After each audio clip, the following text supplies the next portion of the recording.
This is Bruce Bishop from ChronicleT.com. We're back here once again for our Lorain County High School football. We have Tim Alcorn from AM 930 WEOL, and back once again from Week 1, Sean Bennett, sports writer from the Chronicle Telegram. How you doing, guys? We're doing well. It's good to be back here at Quirks and Stubbies, our 6th week that we've made ourselves at home here at Quirks and Stubbies, and looking forward to talking high school football again. We thought we'd have Sean back because Sean and I kind of got things going with a preview of the season, which seems like yesterday, Sean, but here we are at the halfway point, so we thought we'd have a look back at the first half and maybe a look ahead to the second half. Yeah, been a fun first half. I've been out there, unfortunately, usually as media members you like the first half because of the good weather. Didn't get a lot of good weather nights the first half, so it looks like it might be bad weather all 10 weeks this year. So we'll see how it plays out. Yeah, well. It's been a fun first half so far. And one of the things that we were talking about before we started rolling here, Sean, kind of top teams of the first half of the year. Maybe I'll start. Certainly the 2 unbeaten teams that we have left in the county, with Midview at 5-0 and Columbia at 5-0. I think those would be the 2 teams that would at least stand out as far as the first half was concerned. Right. I don't think there was any surprise. I think we talked about those teams during that first show and expected them to do well. And the other teams we mentioned, some of the 4-1s, Avon, North Ridgeville, all as well, as far as how good they were going to be. But the Midview Middies, wow. We thought maybe a close game against Avon, and they went in there and they really did well against Avon. And looking at the second half of the schedule, both for Columbia and Midview, I expect both those teams to be 10-0 at the end of the regular season. Well, we talked during our opening segment when we previewed the year about which teams may go the furthest. I remember Bruce posing that question to us, and you said Midview, and boy, so far, as you said, they have answered the bell, especially considering the fact 3 of their 5 wins on the road against very good opponents. And Lorain was a struggle early on, but they've improved. And then with the back-to-back wins on the road with Avon and Berea Mid-Park. Yeah, it seems like all the highest hurdles they've already kind of taken care of. Fortunate scheduling for them, as we know, suffered an injury to their quarterback, Dustin Crum, in against Berea Mid-Park. But honestly, with the talent they have, they can afford now to rest Crum if they need to. If not, I mean, either way, they're in probably the I guess softer part of the schedule. Not to belittle the teams they're going to be playing, right, but probably not quite as formidable as what they saw in the first 5 games. And one more team, Bruce, before we let you fire a question at us that I want to mention, these 4-1 teams that we talked about. How about Firelands? 4 straight wins after their opening week loss to Edison, and 4 straight shutouts. I mean, their defense is just playing lights out. Yeah, you'll see in the capsules that will be running Friday in the Chronicle. They're the first team to do that in Lorain County since Avon in, I believe, 2004. Wow. From week 6 through 9. Nobody's won 5 in a row. They're going to be trying to get 5 in a row. Nobody's done that since Avon Lake back in their, I think, their state championship back. Or no, it was even earlier than that. It was, I think, in the 90s. So you'll have it all in the capsules. So, but yeah, it's some amazing stats. That Firelands defense is just locked down right now. And they've got Brookside this week, so we'll see how that plays out. And we were talking to Coach Passarello for our forecast show on WEOL, which will run on Friday night. And he says, hey, we kind of have the target on our backs now. When you go into a game and you've pitched 4 straight shutouts, all of a sudden you become everybody's big game. Right, and almost lost in it. The defense is such a conversation starter right now. Almost lost in that is Brad Thrasher. The game he had last week. Phenomenal. Wow. I mean, just unbelievable. I think 3 touchdowns running, 3 touchdowns passing, outrageous amount of yards on both sides of the ball. Just a phenomenal individual performance. We haven't forgotten about you, Bruce. Right on. Hey, I knew I was going to be kind of quiet this week. So, you're talking a lot about stats, and you showed me something at the newsroom this week that we probably should share with people because I'm not a huge stats person, and even I thought it was really cool. Yeah. Tell people about that site. Yeah, if you're a numbers nerd like myself who gets into crunching numbers and looking at trends and stats and things like that, Drew Pasteur runs a site called Fantastic 50. He's a mathematics professor in the College of Worcester, and he has this computer algorithm where he runs 10,000 simulations of every game in Ohio every week. Luckily, the computer does all the work, right?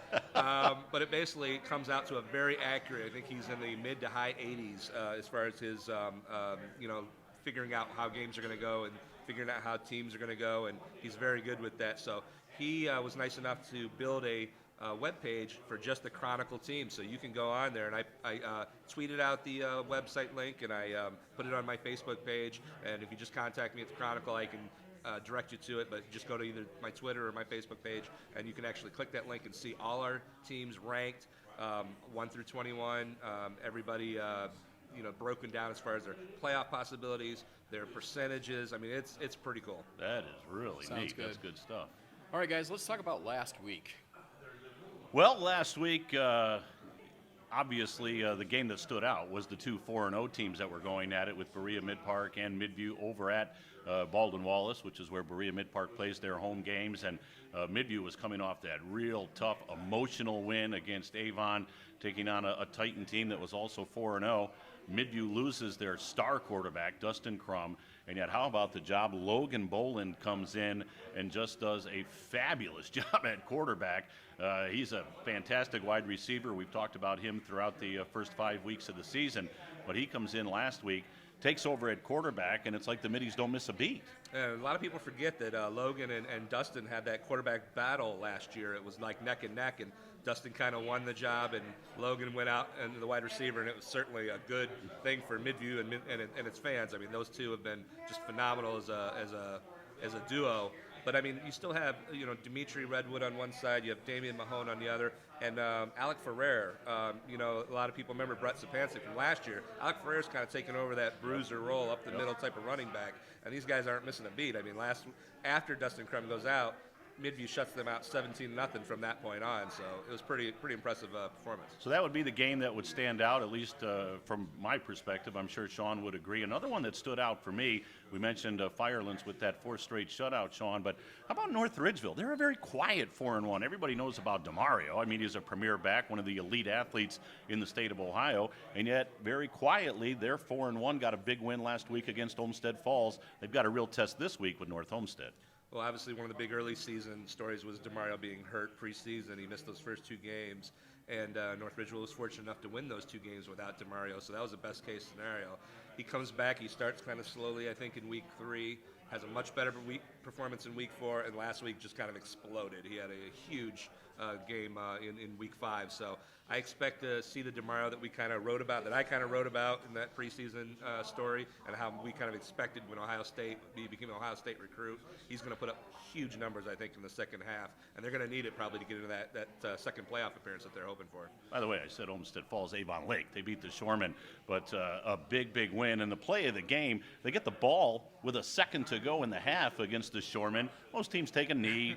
Oh, no, they hand it off to McCall. He goes 75 yards for a touchdown and just took the air out of Avon Lake. Yeah, I think, I don't want to throw Chris's mom under the bus, but Chris Eisenheimer's mom, longtime teacher at Avon Lake, was at the game, and she just tweeted him and says, something like, "Oh, this is unbelievable." So it's it's definitely something kind of took the air out of the Avon Lake team, took it out of the stadium, the fans. Everybody just kind of like, oh. It must have been hard to kind of sit through that halftime show wondering what they're going to see in the second half after something like that. But that's what special athletes and premier players can do. They can change a game on one play, and he's a game breaker. He is. He's probably one of the best game breakers I've seen. I said, you and I sat through and watched his 455-yard performance last year in a loss against Elyria Catholic, and it was just, every run was just like the jaw droops a little bit further, like, what is this kid doing? He's amazing. Sounds good. Okay, so week ahead, where are you guys going to be at? Well, WEOL will have a Patriot Athletic Conference ball game. We're going to be over at Keystone. Wildcats, a disappointing loss last week at the hands of Fairview, so they'll try to get back on track, take on Black River. They went toe-to-toe with that 5-0 Columbia team that we alluded to earlier, so it'll be Black River at Keystone. And then our second game, our Stream 2 game, we think this could be a pretty competitive contest. Our Stream 2 game, well, let me bump ahead first to the Medina County matchup because we got Medina and Brunswick on the Stream 3 game, and I'm drawing a blank on my Stream 2 game here. I'm trying to think of what that game is going to be. I'm thinking 2 weeks ahead because you altered your schedule, so I'm thinking what's happening on Stream 2 in 2 weeks, which is that switch you did. So I can't quite remember. I'm sure Bruce I've never will find drawn out. a blank on this. Bruce will find out, and he'll put it on the video for us. Yeah, we'll put a little blurb in there. That's okay. Amherst at Avon Lake. Here we are sitting in Amherst at Corks and Stubbies. Amherst at Avon Lake is our Stream 2 game, and of course, that's one of the great rivalry games. Avon Lake certainly has dominated over the years, so we'll see if Amherst can go over there and get a win. Sorry, Comet and Shoreman fans, I knew I'd think of it, though. So, one more thing now, since we're at the halfway point. Is there a sleeper team out there? Is there somebody that in the second half we might be surprised by?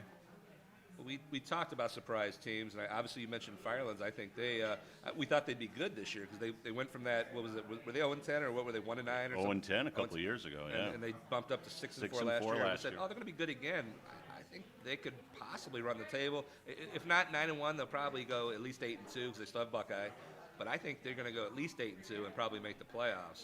What about Elyria Catholic? I mean, Elyria Catholic. Another 4-1. Yeah, they're good every year. I think they could run the table. They still have tough games against Bay and Rocky River, but I think they could still run the table and go 9-1 and make the playoffs. And it's been a while since 2010, I think, when Danny Reeser was a senior and they had that great team that beat the eventual state champion Bishop Hartley out of Columbus. I think that's Elyria Catholic is a team that I'm really keeping an eye on because they have a lot of weapons like Midview, well, maybe not like Midview, but something along that effect with a great quarterback in Jay Cook, receivers in Darren Geis and Cole Virgin and Darren, or is it Darren Davis? Correct. Yep. Steps up really in Rankin's absence, who graduated last year, Justin Rankin, and is doing a great job. Yep, I would agree with that. Firelands, right now they're in the playoff hunt. The OHSAA weekly computer points are coming out. Firelands hanging around in their region, in their division. Elyria Catholic, as you said, with Bay and River still ahead of them. Holy Name on Saturday night. We've got that game on WEOL. See, I remembered that one, Bruce. But, yeah, look out for EC. They're a very talented club, and they've really buttoned it up on the defensive side of the ball. Last year, they would just get in these shootout type of ball games.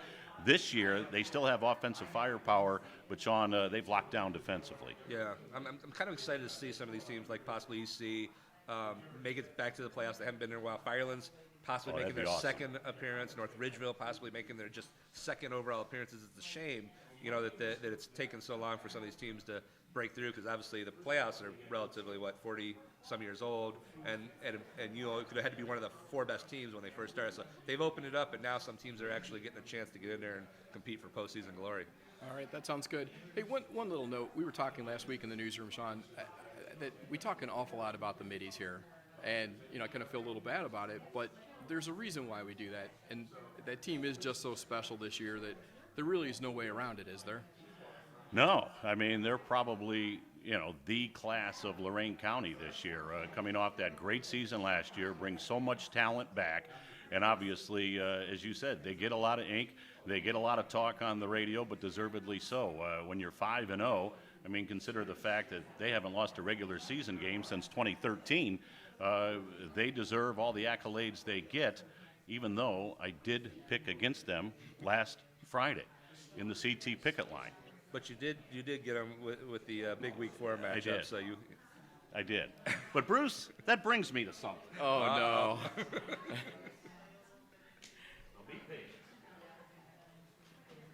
It makes me nervous when he goes off camera to get things. Oh, here we go. This was put together by, can you see this, Bruce? Let's see here. Oh yeah, we can see that. This was put together by my friends at Kodrowski's Simply Delicious Bakery. Now, I was the only one to go with Berea Mid-Park last week, and boy, did I hear about it on Friday. I mean, it was in the CT picket line, and every Midview fan that was out there got a hold of me via text, via Facebook message, via Twitter. So I have my cake here. You see what's on there, Sean? It looks like a crow. It's a crow. It says, I was wrong. So I'm thinking right now, Sean, I ought to eat a little crow. Look at that. So how about that? Just eat it all. There we go. Very nice. My Midview fans, I'm eating crow. All right, guys. Thank you very much. We're going to let Tim Please eat enjoy that cake, Sean. eating the rest of his crow. So, all right, thanks, guys. Have a great week. All right. All right. Good to be here.